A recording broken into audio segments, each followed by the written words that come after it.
Ken Burns, Sarah Botstein. It is great to have both of you here with us in Detroit.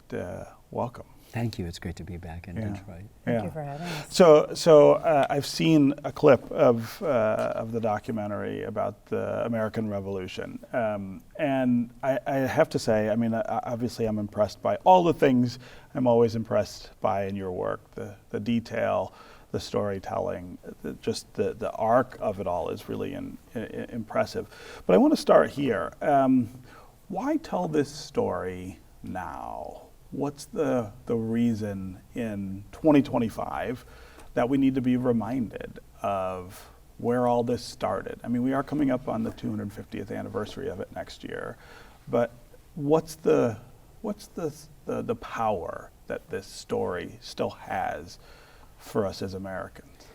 Well, first of all, there's no now for either the American Revolution, except when it happened, or for us, because we decided to do this 10 years ago in December of 2015, when, just in terms of your question about now, Barack Obama had 13 months to go in his presidency.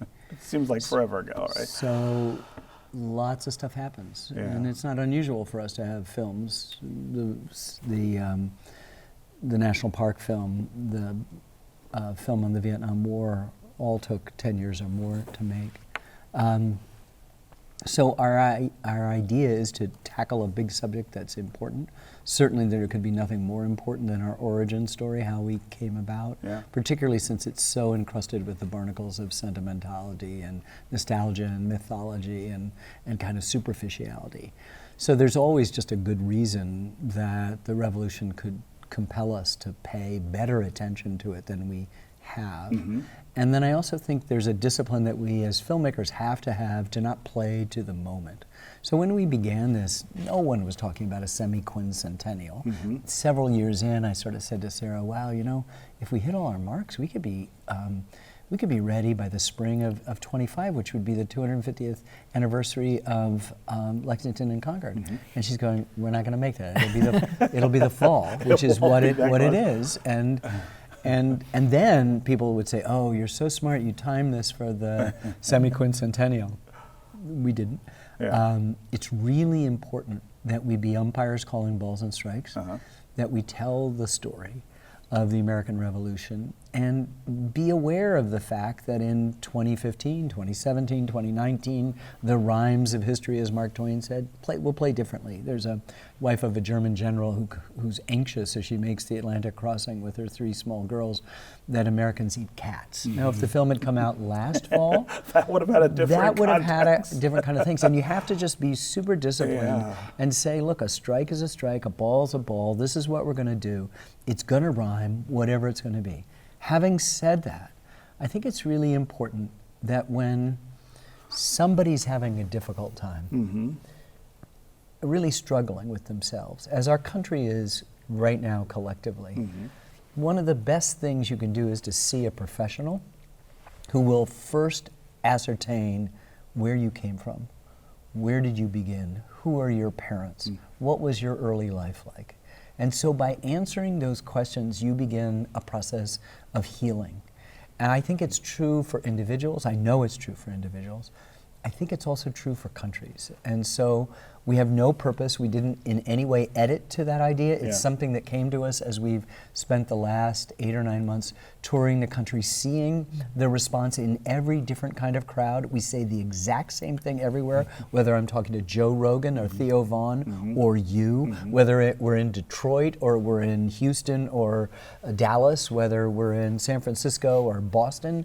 You know, people who seemingly have some skin in the game of the revolution on the Eastern Seaboard are often not as attuned to the revolutionary spirit, if that's what we're trying to invoke, as people elsewhere. So this is our origin story. This is how we came into being, and it's normally been smothered with a kind of mythology. And what we spent the last nearly 10 years doing is trying to just take off that mythology and try to see it with kind of clear eyes. Yeah. Sarah? What keeps us up at night, actually, over the course of those many years is to get the story right, as Ken was just saying, and to tell good history and tell good stories. And over the course of making the film, the ways that the film and the history intersect with the current moment or what's happening to our country evolve and change. And so the thing we want to do is make a film that stands the test actually of the moment. Yeah. It's sort of the opposite. Yeah. You know, it also strikes me that as I was watching it, the level of, again, attention to detail and specifics and the storytelling that gets into motivations and things that that we don't always understand about our history stands in real contrast to lots of the other ways that we ingest information right now, right? You're competing in some ways with a shorthand that has become dominant in the way we talk to each other. And I wonder how that plays in your minds as you're doing this, that everything around you is so different now. Yeah, it's not everything, and we're not in competition. Okay. So but it's for sort people's of, attention you are. well, and I would argue with that too. I've been told all my professional life that no one's going to watch this long form thing on the Civil War because there are these MTV videos. And no one's going to watch baseball for the same reason or jazz for the same reason, but they did. The Civil War is still the highest rated program in the history of public broadcasting. Yeah. They started switching away from MTV videos to YouTube little videos, cats playing with balls of yarn, people's attention spans. They worried about people's attention spans when the telegraph was invented in the 1850s. So all of these are not new situations. So that's where I challenge the idea of competition. Okay. Is the hare really in competition with the turtle? Hare doesn't think so. The turtle doesn't. No, it's not. But it often that the turtle finishes ahead of the hare, who kind of gets tired and lies down and goes to sleep. So what we do know is that kind of chatter has stopped for most people for the last 10 plus years. Nobody's asked us that question. Nobody's going to watch this because, in fact, what do people do in faced with the tsunami of information and the gazillion choices they have is they self-curate and they binge. And I have children who spend a weekend spending more time on one thing than any of my films last. And these are people who are supposed to be lost to their devices and to whatever it is. And so you're finding a kind of self-curation that is tilting towards length, duration, and meaning, which is what we've always done. So these proud tortoises, are still lumbering along in our stories, but all real meaning accrues in duration. All real meaning. Nothing, the work you're proudest of benefits from your sustained attention, and so that's what we do, and we fight for every little detail, and the minutia. I mean, we're opening up a 1/12 of a second, 2 frames. We're closing up a 1/12 of a second, 2 frames. We're changing words, adding the word perhaps in front of it to qualify, because we've just learned recent scholarship doesn't suggest that number is hard and fast, that it may be about that, but we're not sure what it is. And so we're really, as Sarah said, anxious to get it right. Yeah, I hope that even in this current moment where people are inundated with information, very small amounts of information, you're not sure where the information comes from, you're not sure who's delivering it to you, it doesn't seem complete, it doesn't always make sense, it seems sometimes one-sided in ways that I don't think information traditionally has come to us, that maybe people are hungry for the trust that they have in public television, the trust they have in public media, the trust they have in Ken's work, that we might kind of calm down for a moment and take 12 hours out to learn a story that I think a lot of us maybe actually understand that we know very little about. And our origin story, history can be instructive, it can be a guide, it can be a place to learn, and hopefully the story of the American Revolution that we're trying to tell, everybody will find something in it that they can connect to. I mean, I personally, my father came here in 1949, but my mother's family came over on the Mayflower. So we're hoping that everybody, even at first blush, what does the revolution have to do with me? If you live in the United States of America, or you want to live in the United States of America in 2025 and 2026, the American Revolution has something to do with you. And I think it's really important that we come together as a country to try to understand that, and then have a hopefully fun, dynamic, civil, interesting, and patriotic conversation on what we've done well, because we've done really well in some ways in 250 years. I don't think it should all be Chicken Little and the sky is falling. The Declaration of Independence is a very powerful document, and Maggie Blackhawk, the great legal scholar, says in the show, part of the genius of that document is that it gave the people at the margins the inspiration to push the levers of power. Yes. So it didn't have direct meaning for me when it was written, but it's a very powerful touchstone for me to make my children listen to understand how you can do well in 250 years. We're still a young country. Yes, yes. We're still trying. Yeah. Well, And you that- know, all the verbs, it's the pursuit of happiness. Yes, it's, right. It's more perfect union. It's Yeah. all about becoming. They aren't final. They're not final, ideas. and they're never going to be final. And somebody told us along the road that, you know, democracy is not it's an active verb, right? It's something you do. It's not something that you have. And so I think that when you realize that people decided they were willing to die for something entirely new in the world, this cause, and you see how complicated it wasn't just us against the British, it's a global war, it's also a civil war. Lots of Yes. people were not for this idea, loyalists, and they're killing patriots, and patriots are killing loyalists, and it's a complicated dynamic played over the land owned by other people that's just been taken from them, and those people are also on the western borders, and they're anxious and trying to figure out who to side. Black Americans, what side do I sign up with? So it's the complicated dynamics do not in any way diminish the extraordinary power of these new ideas, that for the first time in human history they're going to be citizens and not subjects, and that citizenship comes with it comes great responsibilities.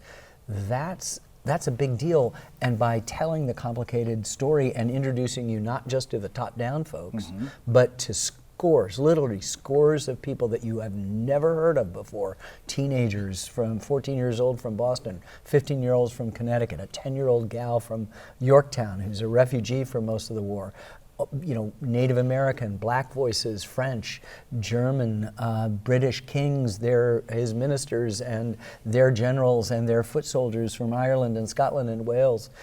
This is a complex dynamic, and all of them have a voice and a seat at the table, which I think makes this extraordinary moment, one of the most important moments in the history of humankind, come alive in a way that ought to be reinvigorating for us as we approach the 250, whatever it is that means. We've already passed the 250th for Lexington and Concord and the Battle of Bunker Hill and the creation of the Continental Army. It didn't say Eastern Seacoast Army, it said Continental Army. They knew where they were going. And then we're going to start knocking down all these things. And those 250th anniversaries aren't going to end until November 25th, 2033, which is evacuation day when the British finally get out of New York City. We've already run the war.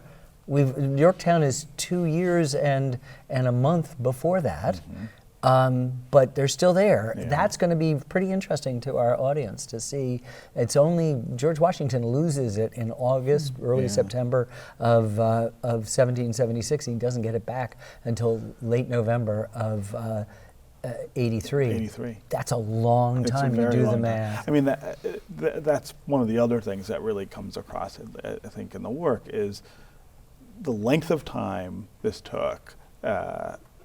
In some ways, a lifetime for many people, and the tremendous risk to people as individuals that they had to take if they wanted to take part in this, or even if they didn't. I mean, if you were a loyalist to the British, there was tremendous risk.